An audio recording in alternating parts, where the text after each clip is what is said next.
E aí galera, você que vai prestar Unicamp, FUVEST, meio ano já passou, falta pouco tempo, mas ainda há tempo de você se preocupar com a leitura obrigatória dos vestibulares. Olha, ler o livro é obrigatório. Por quê? Porque os vestibulares não vão cobrar apenas aquilo que aparece nos resumos, obviamente. Eles cobram detalhes mais específicos da leitura do livro, num tipo de questão que a gente chama de verificação de leitura. No entanto, há tempo ainda de você fazer a leitura dos livros que faltam. Se você não leu nenhum, dá uma agilizada aí.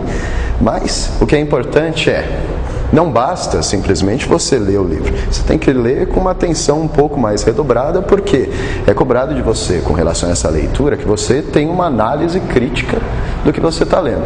Então, é interessante que você lembre, na leitura do livro, de todas as aulas que você teve do autor, do período. Acompanhe as aulas de livro específicas que vão ter no sábado, nesse segundo semestre, mas também veja alguns resumos que você achar na internet, em alguns livros específicos. Isso tudo vai ajudar você a entender melhor o livro, algumas partes, e fazer algumas análises mais abrangentes. Eu quero destacar aqui um tipo de questão que cai no vestibular, que é a questão de literatura comparada.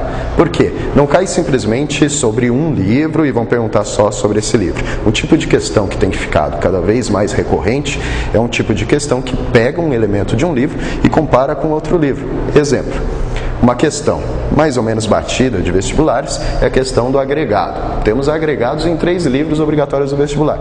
Tem o agregado Zé Dias, em Dom Casmurro, tem o agregado Botelho, em O Cortiço, e temos o Leonardinho, de Memórias de um Sargento de Milícias, que vira um agregado também. É interessante você saber estabelecer a diferença da relação de agregado que cada um tem com as famílias com as quais se relacionam.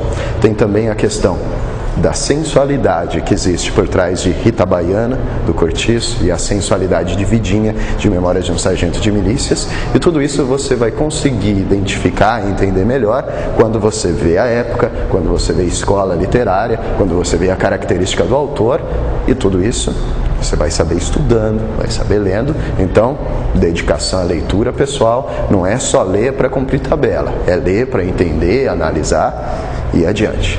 Beleza? Então vamos lá, não percam tempo e venham nas aulas, ok? Boa prova!